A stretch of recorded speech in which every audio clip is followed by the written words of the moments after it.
Alright, what is going on, everybody? Welcome back to another Heroes of Might and Magic 5 Duel Mode series video. We are here in round 4, so be sure to be all the way caught up on this series. Man, if you guys have been here since, if you've been here since video 1, you're fucking goated. We are at, let's see, 90 videos, give or take, in this series at this point. It's been crazy, so please, if you are new here, don't forget to like and subscribe. Be sure to check out the entire series up until this point so there's no spoilers or anything. We are very near the end here, so be sure you're all the way caught up for it. You guys have been killing it with all the likes and subs on this entire series, as well as the watch time. The watch time has been insane. Obviously here in round 4 the videos are much shorter because they're only 2 fights instead of 7, but you guys have still been killing the watch time nonetheless. Um, so I really appreciate it. You guys have definitely, just this series alone has boosted my channel up in so many ways. So I appreciate all the support on this series for sure, because I've definitely loved doing it, otherwise I still wouldn't be doing the series. But Heroes of Might and Magic 5 is easily my favorite Heroes game of all time, but it might be my favorite game of all time as well. It's definitely up there for sure, if it is not number 1. Easily top 3, top 5, no question. So it's amazing to be able to stream this, so go down in the description and follow me on Twitch. But stream this and upload it, and people love it just as me. Dude, what is that zombie doing, going like one fucking step at a time up there?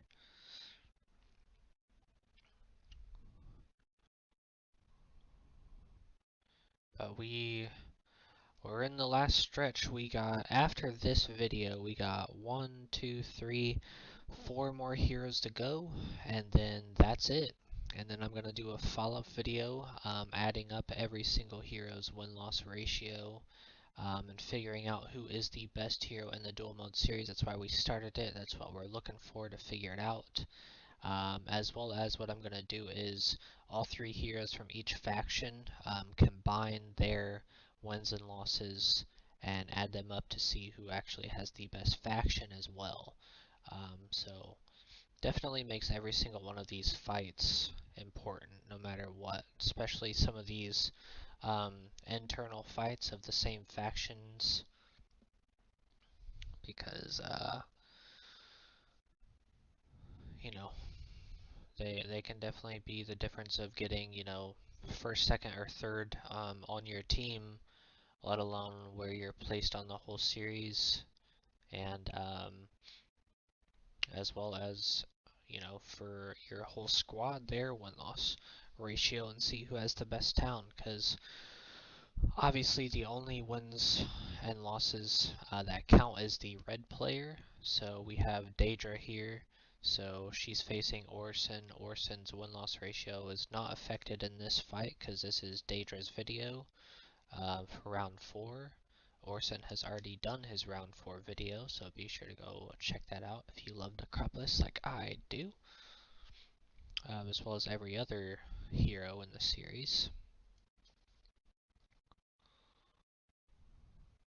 But yep, only the red player counts. So I mean, if every single win-loss ratio goes up by that, then it could definitely be worth it. Okay, Wraith Harm touching him.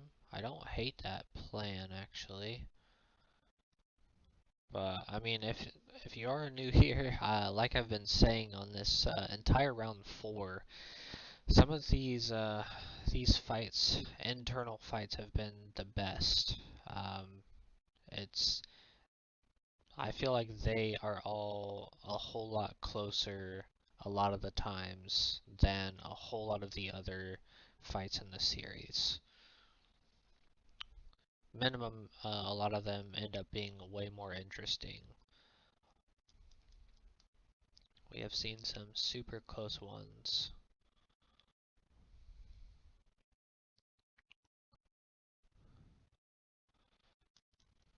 Four. What's this Wraith got? Ooh, I was gonna say 2. 3 is a lot. Probably 1. Damn, 2. Again.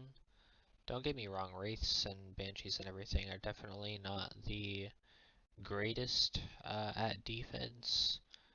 They have a pretty solid attack, but man, that harm touch is definitely what puts them over the edge for sure.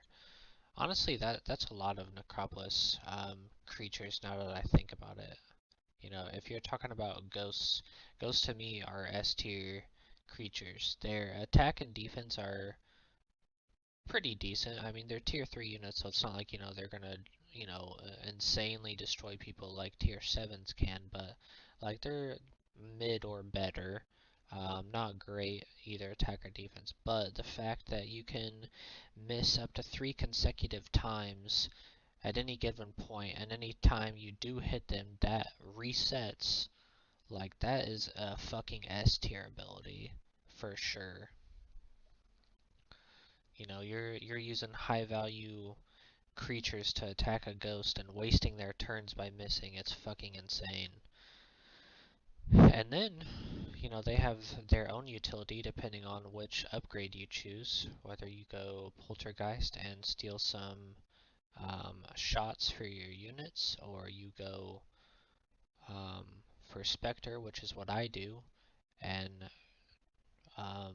go after the mana users for the other team and get lives back if you've lost any lives from your ghosts, from your specters. So yeah, it's fucking S tier. But again, the unit itself is not what carries them. And same with vampires. Like, not the best defense, definitely pretty solid attack.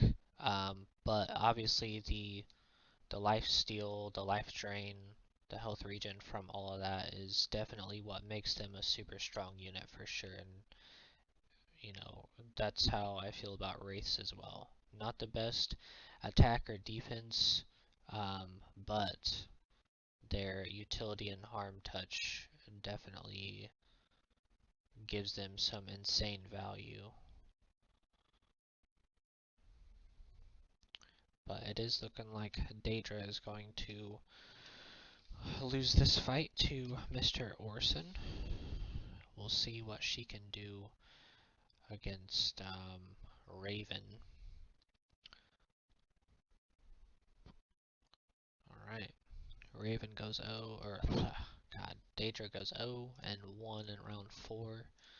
We'll see if she can go 1 and 1 in round 4 against Raven.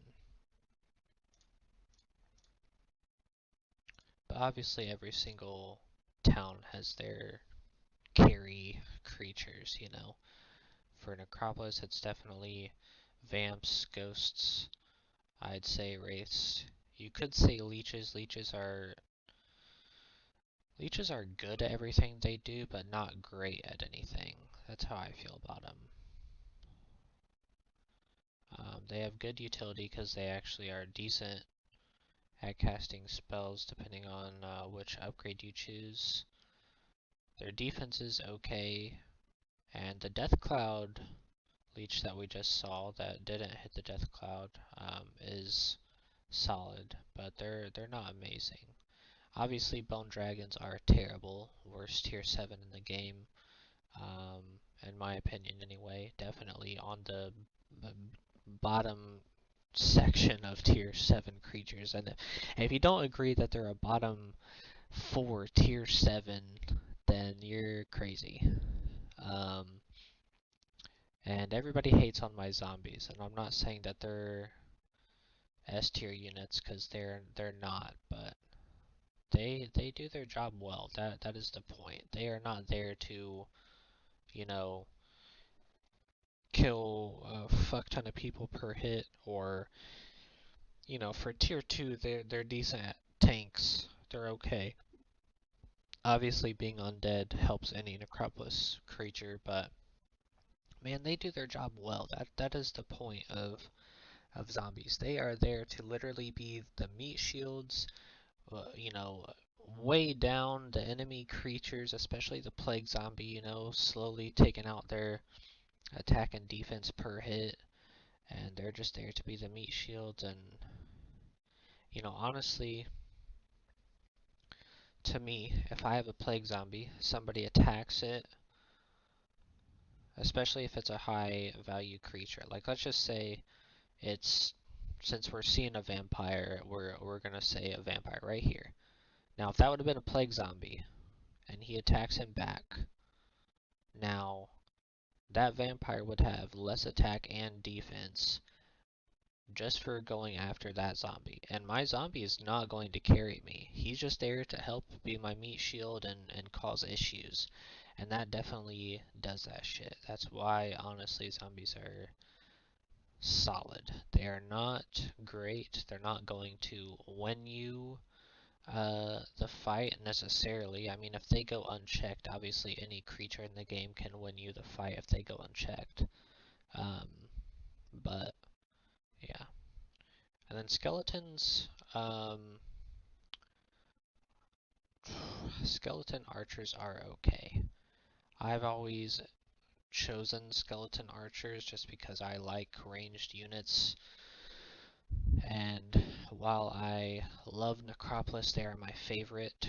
Um, it bothers me that they only have 1.5 ranged units. You know, you obviously have the leech that's guaranteed no matter what, but then you can have the skeleton archers as your second, or you choose the skeleton warriors. Now, the skeleton warriors are way better. They are honestly probably the strongest tier 1 in the game. Well, maybe dryads. Dryads are probably the strongest. Let me think. Goblins, peasants, imps, dryads, skeletons, guardians, gremlins. God damn, that was, I don't even know how many people died and from what team they were on. That just fucking wiped everybody right there. But yeah, I would say skeletons are the strongest or second strongest in the game, the skeleton warriors. Because, I mean, you got high amount of movement, honestly, a very high amount of damage possible. I would say they have the biggest, like, range of attacks. So it'll be like, you know, you're hitting somebody, you either get 8 or like 30 something, and that's the range that you get. So it's, that part is a little inconsistent for sure. Um, but decently solid defense for a tier 1 skeleton. And then the shield bash. I guess he bashes them. Yeah, either way, there's a bash that he has. And then also with the large shield, you know, defending his teammates if there's a teammate next to him. So, and I believe he's also magic resistant. He might not be. Or maybe he has some immunity to it, like a little bit of magic resistance or something. I could be wrong about that part. I forget. For some reason I think he is, but I could just be, I don't know. Either way, for a tier 1, that dude's utility that he brings, not only with the utility aspect, but just actually how decent he is as far as attack and defense outside of that is crazy. Crazy good for a tier 1. But it looks like Deirdre is going to go 0-2 here in round 4. There's pretty much no way around it. That Raven Icicle absolutely obliterated their team.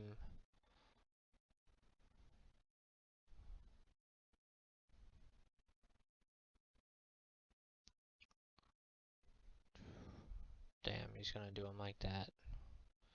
Get the dragons back. And boom. So please don't forget to like and subscribe. Subscribe, guys, and we will see you And the next one, we are almost done here with our Heroes of Might and Magic 5 Duel Mode series. We are in round 4. We only have 1, 2, 3, 4 more heroes to go. And then the follow-up video. So 5 more videos in total to go out of 97-ish. 90 something. So, thank you guys. See you in the next one.